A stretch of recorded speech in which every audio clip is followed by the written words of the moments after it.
بسم الله الرحمن الرحيم.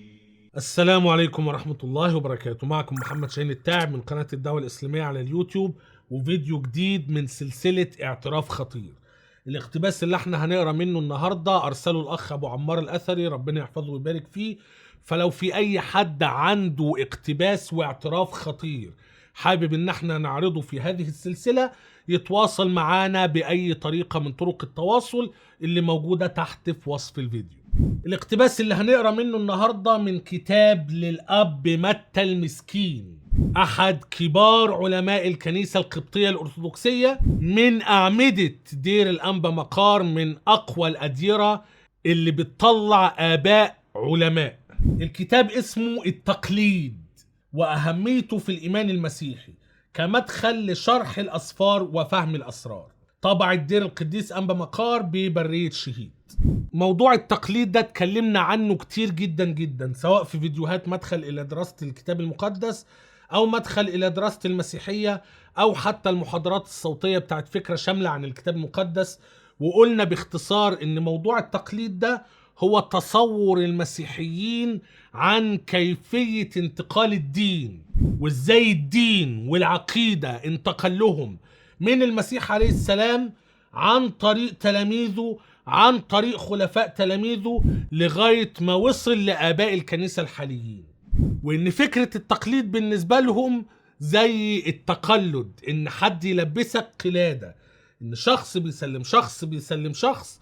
ففكرة التقليد بيفترض اتصال السند، وده أمر احنا انتقدناه كثيرا جدا بطرق كثيرة ومختلفة. على كل حال، هنا الأب متى المسكين، الأب متى المسكين مرة أخرى بيصدمنا باعتراف قوي جدا بيأكد لنا على مدى محورية وأهمية المجامع المسكونية. وأنا دايما كنت بقول إن المجامع المسكونية دي ما اخترعتش العقائد اللي هي أقرتها، ولكن في النهاية إقرار هذه المجامع لهذه العقائد هو اللي نصر هذه العقائد بهذه الطريقة، وجعلها عقائد أرثوذكسية، وجعلها تنتشر في ربوع الأراضي المسيحية ما بين كل المسيحيين في العالم. والعقائد المقابلة ليها أصبحت عقائد هرطوقية كفرية بالقانون، وتم محاربتهم فأصبحوا أقلية، بعد ما التاريخ المسيحي بيقول إن هم كانوا أغلبية، ولو كانوا انتصروا في هذه المجامع كانوا استمروا أغلبية. اللقب المشهور جدا للقديس أثناسيوس، كونترا موندم، ضد العالم، كان بيتقال إن العالم كله ضد أثناسيوس، بمعنى إن العالم كله أريوسي تقريبا. في الصفحة رقم 46 الأب متى المسكين بيقول الآتي: هذا هو التقليد الكنسي النظري بقيمته الفائقة، فلولا مجمع نقيا الذي مثل الكنيسة الحية ودفاع القديس البابا أثناسيوس الرسولي لصار العالم كله أريوسيا، ولتحطمت قيمة الفداء، وتلاشى رجاء الإنسان في الحياة مع الله، ولكن حاشا لله.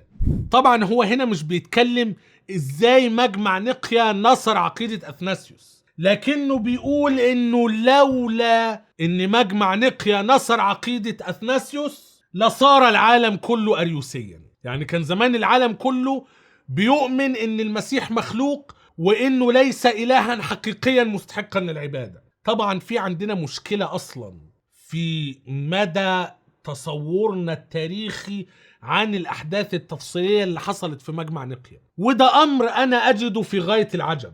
لكن مش هو ده موضوعنا في فيديو النهاردة. موضوعنا هو إثبات تأثير القرارات اللي تم الانتصار ليها في هذه المجامع. فبالتالي لو تم إثبات إن المجامع دي الإمبراطور كان له دخل في القرارات اللي انتصر ليها المجمع، يبقى ما حدش بقى يقول لك تقليد ومش تقليد لا، ده في الآخر الموضوع كان سياسة، والإمبراطور انتصر للرأي اللي هو وجد إنه أنسب لإمبراطوريته، لأنه أصلا هو اللي أقام المجمع، بسبب ان الخلاف الاثناسي الاريوسي ادى الى وجود فتنة في مملكته وامبراطوريته، فهو اقام المجمع عشان يزيل الخلاف والفتنة. هنا متى المسكين بيقول ايه بقى؟ ولولا المجمع الثالث ودفاع القديس كيرلس الإسكندري لصار العالم كله نسطوريا فاقدا لقيمة التجسد الإلهي وقوته وفاعليته في الإنسان لرفعه إلى حالة اتحاد حقيقي مع الله وحاشا لله. طبعا المجمع الثالث اللي هو مجمع أفسس، وبعدين فيما بعد وصلنا لغاية خلقدونيا والخلاف اللي حصل ما بين الشرق والغرب والانشقاق اللي حصل ما بينهم. لكن في النهاية اللي أنا عايز أقوله إن لا شك ولا ريب إن الأباطرة كان ليهم دور في هذه المجامع وفي تقرير إيه هي العقيدة اللي هينتصر ليها المجمع. عشان كده أحيانا كنا بنلاقي إمبراطور ينصر عقائد بيحبها الأرثوذكس، ثم نجد إمبراطور آخر ينتصر لعقائد ما بيحبهاش الأرثوذكس، فالأرثوذكس يرفضوا هذه المجامع. المهم في الآخر لولا مجمع نقيا لصار العالم كله أريوسيا. لو حاز هذا الفيديو على إعجابك لا تنسى أن تضغط على زر أعجبني، ولا تنسى أن تقوم بمشاركة الفيديو مع أصدقائك المهتمين بنفس الموضوع. ولو كنت قادرا على دعم ورعاية محتوى القناة، لو أنت شايف أن هذا المحتوى يستحق الدعم والرعاية، فقم بزيارة صفحتنا على باتريون أو بايبال أو حتى قم بالانتساب للقناة. ستجد اللينكات كلها تحت في وصف الفيديو. إلى أن نلتقي في فيديو آخر قريبا جدا بإذن الله عز وجل. لا تنسوني من صالح دعائكم، والسلام عليكم ورحمة الله وبركاته.